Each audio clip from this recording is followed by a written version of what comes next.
Welcome back to my channel Tech Getter Official.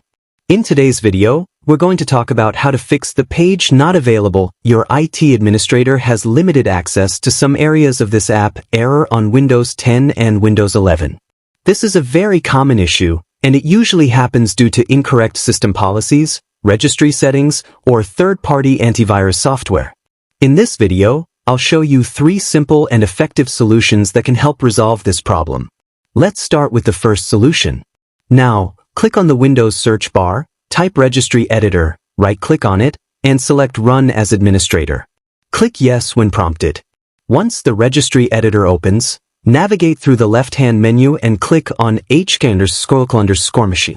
Now, double-click on Software to expand it.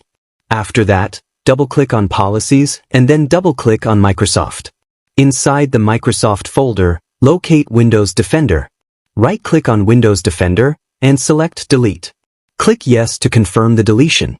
Once this is done, close the Registry Editor and restart your computer. After restarting, check if Windows Security opens normally. Now, let's move on to the final solution, which involves Group Policy Editor. Click on the Windows option and select Run option. After that, a box will open. In this bar, type pedit.msc and then press Enter. When Group Policy Editor open, in left section under Computer Configuration, click on Administrative Templates.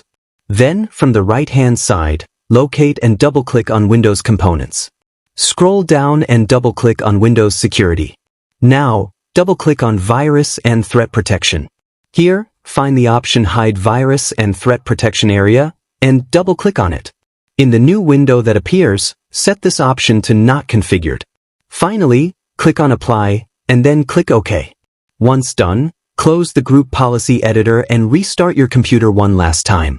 After restarting, open Windows Security, and the error message should now be completely fixed.